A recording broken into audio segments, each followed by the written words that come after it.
आज इस दारुण सभा के बनाव धरती पर नारी का पूरा में ये जयंती समारोह आयोजित है। इसमें समस्त मंचासीन और सामने बैठे हुए पिता तुल्य और नौजवान साथियों और माताएं बहनों को मैं सादर अभिवादन करता हूं। और मैं ये हमारे जो वरिष्ठ जो अध्यक्ष साथी हैं, मैं इनका बहुत ही अभिनंदन वंदन करता हूं कि जो उन्होंने पाखंड को और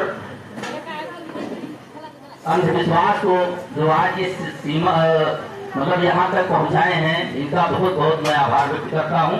और इसमें चाहिए कि अब हम नौजवान साथियों को आगे आना चाहिए, क्योंकि अब इन लोगों की क्षमता ज्यादा नहीं है कि ज्यादा चल सके या ज्यादा कार्य कर सके। ये हम लोगों का उत्तरदायित्व बनता है सभी नौजवान साथियों का और उसमें महिलाओं का भी, कि आए वो बढ़ चढ़ के इस कार्यक्रम में या इसमें जो चल रही है इसमें सहयोग करें। इसमें लिखा गया है क्रांति दिवस के रूप में। तो क्रांति का मतलब है कि एक क्रांति लानी चाहिए कि जो आज की गवर्नमेंट या सरकार है, मैं उससे जोड़ना चाहूंगा कि क्रांति हम लोग क्यों लानी पड़ेगी, क्यों इनको क्रांति का जनक कहा जा रहा है। क्योंकि जैसे 100 रोटियां हैं तो 100 रोटियां हैं और 100 लोग हैं, तो हर आदमी को एक एक रोटी मिलनी चाहिए। नियम तो यही कहता है सबका पेट भरना चाहिए। लेकिन यदि उसमें से 85 रोटियां 15 लोगों के पास हो और 15 रोटियां 85 लोगों में बटनी हो तो कैसे बटेगी। सवाल इसी बात का है। आज ये जयंती के समारोह पे मैं संदेश भी देना चाहूंगा कि इसी की लड़ाई आज चल रही है। जब तक हम अपने हक और अधिकार की जब हम मांग करते हैं तो हमको धर्म से जोड़ दिया जाता है। और आप धर्म में ज्यादा जाएंगे तो आपको पुनर्जन्म कर्म में ले जाके फंसा देगी।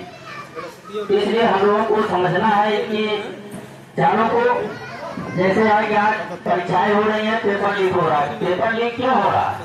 क्योंकि वो अपने लोग सेटिंग कर रहे हैं और सेटिंग जब नहीं कर पाते हैं तो लीक हो जाता है, और सेटिंग हो जाती है तो लीक नहीं होगा। सुप्रीम कोर्ट कितना भी कह रहा हो, चाहे एमबीबीएस परीक्षा हो, कि पेपर मतलब कि घोटाला हुआ है, लेकिन सरकार मानने को तैयार नहीं घोटाला हुआ, क्योंकि उसमें बहुत से लोगों का फायदा हो रहा है, अगड़े लोगों का, और सबसे ज्यादा नुकसान पिछड़े और सूची जातियों का। एक इनके पास और तरीका है NFS, नॉट फाउंड सुटेबल। आप कितने भी पढ़ लिख लिए, कितने भी हो जाए, अगर एक सीट है आपकी पिछड़ी जाति या सूचित जाति, तो उसको भी आपको अगर इनको नहीं लेना है तो वही NFS लगा देंगे कि नॉट फाउंड सुटेबल। या हाँ, लागू भी चल रहा है, हो भी गया है। अब ये एक मैटर भी आया था एक MBBS से, वो प्रोफेसर भी रह चुके हैं उसी कॉलेज में, और उसी में उनकी नियुक्ति होनी थी। वही जो प्रोफेसर या अध्यापक जो है उनको जो है योग्य साबित किए थे, उसके बाद उनको NFS कह के, जब अस्थायी नियुक्तियों की बात आई तो NFS कह के उसको बाहर कर दिया। तो ये सब चलना, इस सब को हमको समझने की जरूरत है। और हम लोग अगर इसे अंधविश्वास और पाखंड में बजे रहेंगे तो वो तो शोषक वर्ग है, शोषण करेंगे। वो सभी जाति और धर्म संप्रदाय के लोग शोषक हैं, जो अपने से छोटी जातियों का या अपने से कमजोर लोगों का शोषण करते हैं। ऐसा नहीं कि कोई ब्राह्मण ठाकुर या बनिया वही शोषण कर रहा है, हम आप भी शोषण हो सकते हैं। यदि हम अपने कमजोर अपने भाई बहन या अपने किसी का हक शोषण कर रहे हैं, उसका हक मार रहे हैं, तो आप भी शोषक हैं, वो शोषित है। मानवता दूसरा लिखा है कि मानव को मानव समझिए, लेकिन आज क्या है कि मानव मानव नहीं समझ रहा है। इंसान कुत्ते से भी बदतर हो गया। इंसान की कीमत एक कुत्ते से भी बदतर हो गई है। क्या हो गई है? क्योंकि ये किसी छोटी जात का आदमी अगर किसी के यहाँ करके गिलास में पानी पी ले, अब आदमी ना जानता हो, बाद में जानेगा तो गिलास को क्या करेगा, बाहर फेंक देगा उसको। और लेकिन ये कुत्ता आदमी देख रहा है तो उसको चाट करके गिलास को चला गया है तो उसको धो करके रख लेगा। अब कुत्ता क्या क्या खा करके आता है, क्या इंसान वो चीज खाता है? कुत्ता भाई मीट मांस खाता है, वो लैट्रिन भी खाता है, लेकिन तब भी मैं उस बर्तन को धो धा करके अंदर रख लेते। अब बताइए, इंसान की कीमत कुत्तों से भी बढ़ता है। तो हमको मानव की पहचान, मानवता से इंसान पहचान की जरूरत है। दूसरा है अंधविश्वास, पाखंडवाद। और ज्यादा जयंती जो है हम सबको मनानी चाहिए, हम सबको मिलकर के मनानी चाहिए। जितने भी शोषित लोग हैं सभी को मिलकर के मनानी चाहिए। और जयंती मनाने से लाभ तभी होगा, सफल तभी होगा जब हम उसके विचारों को आत्मसात करें। कि जो हमारे महामनाराम स्वरूप वर्मा जी जिस चीज का विरोध करते थे उसको हम अपने अंदर आत्मसात करें और उनके बताए हुए रास्तों पर चले, तभी उनकी सच्ची जो है जयंती होगी, सच्ची श्रद्धांजलि होगी। और हम लोग आज क्या कर रहे हैं कि उसका उल्टा कर रहे हैं। तो उनकी सच्ची श्रद्धांजलि कैसे होगी? वो पाखंड का विरोध करते थे, अंधविश्वास का विरोध करते थे, और हम लोग क्या है पूजा पाठ में जुटे। पाठ बच्चों को, मैं एक टीचर हूँ, मेरा गांव रूपापुर है, बच्चों को पढ़ाया जाता है विज्ञान में क्या गणित में भी है।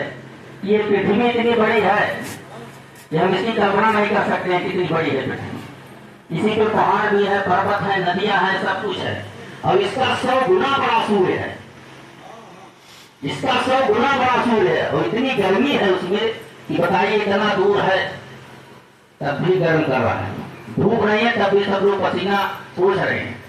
और बताइए उस चीज को कहा जाता है हनुमान जी निकल गए, क्या संभव है? हम तो बच्चों को ही पढ़ाते हैं कि संभव है। बच्चों को जो बताया जाता है ये 100 गुना बड़ा है, और पृथ्वी पर कोई छोटा सा बंदर जैसा प्राणी उसको निकल सकता है जो पृथ्वी पर है, और इसका 100 गुना बड़ा क्या वो भार से पड़ेगी पृथ्वी? अगर आप पूरी तराजू हो उससे आप उससे अधिक पाठ लगा दे, दोनों तरफ बराबर भार हो, और एक तरफ ज्यादा भार आप लगा दे, उसका 100 गुना क्या तराजू बराबर रह जाएगी? नहीं रहेगी। तो कहने का मतलब है 100 गुना सूर्य को लीड करके इसे पृथ्वी पर खड़े हैं, पृथ्वी क्या सह पाएगी? तो हम लोगों को बच्चों को पढ़ाना है, और पढ़ा लिखा करके उनको इस पाठनवाद से, इस अंधविश्वास से दूर करना है। और ज्यादातर जो रवि चाचा भी हमारे कह रहे थे कि महिलाओं का योगदान बहुत जरूरी है। महिलाएं जितने सुधर जाए, क्योंकि महिलाओं के संपर्क में ही बच्चे ज्यादा रहते हैं।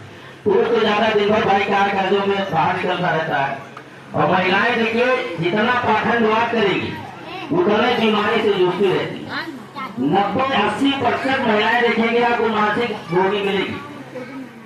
तो क्यों मिलेगी? क्योंकि इसी पाखंडवाद के कारण जिस दिन इसको छोड़ देंगे उस दिन उनकी बीमारी सब दूर हो जाएगी। इसी चक्कर, अरे पूरी जिम्मेदारी क्या आपकी है? पूरे परिवार की, पूरे गांव की, या घर की? भाई सबकी जिम्मेदारी है, सब लोग जिम्मेदार हैं। आप ही क्यों भैया हमारे घर में ये हो जाएगा, वो हो जाएगा, हमें नहीं करेंगी। हमारे एक गुरु जी के बगल में शिक्षा मित्र पढ़ाते हैं, उन्होंने कहा शादी हो रही थी तो कुछ पंडित जी उसमें कहीं भैया ये बैठ नहीं रहा लड़के लड़की का, और लड़की को जरा आपको जाना पड़ेगा पूरा साइड में जाए, चढ़ा करके आए बाहर। अरे वो सब पी चुकी हैं भाई। लड़की अगर धार चढ़ाने जाएगी, वो ससुराल जाएगी, क्या मन में सोचेगी हम तो धार चढ़ाए तब मार। उसको कुछ नहीं बताए, लड़के बच्चे सब भी हो गए, तो कह रहे थे कि हमने बताया तो सब लोग हंस रहे थे। ये यह चीज है, अगर वही मन में आप ठान ले, आपको कहते कोई भी हो देवी देवता, कोई भी देवता हो, बताइए हम उस पर कुछ भी कर देते हैं, क्योंकि वो निर्जीव चीज है, तो उसमें हत्या पत्थर में जान है। जो आजकल आपको प्राण प्रतिष्ठा इतना बड़ा बताओ बनाया गया, हंसी आती है सुन करके, किसी पत्थर में आप जान डाल सकते हैं, तो जीवित वस्तु में आप क्यों नहीं जान डाल सकते? जैसे जो तुरंत मर गया उसमें क्यों नहीं आप जान डाल सकते हैं? तो कहने का मतलब है एक MBBS डॉक्टर है, बताओ जगन्नाथ प्रभु का बुखार नापते आग लेकर के, बताइए इतनी मोटी मोटी डिग्री पढ़ करके एक पत्थर में वो बुखार नाप रहे हैं आला से, बताइए। हाँ, और उसको ठंडी लगती है तो गोबर चल रहा है, गर्मी लगती है तो एसी चल रहा है, पत्थर को भी क्या गर्म और ठंड का एहसास होता है। तो इसी बातों के साथ दूसरी बातों को ध्यान देना चाहता हूँ। जय भीम, नमो बुद्धाय, जय संविधान, जय विजय।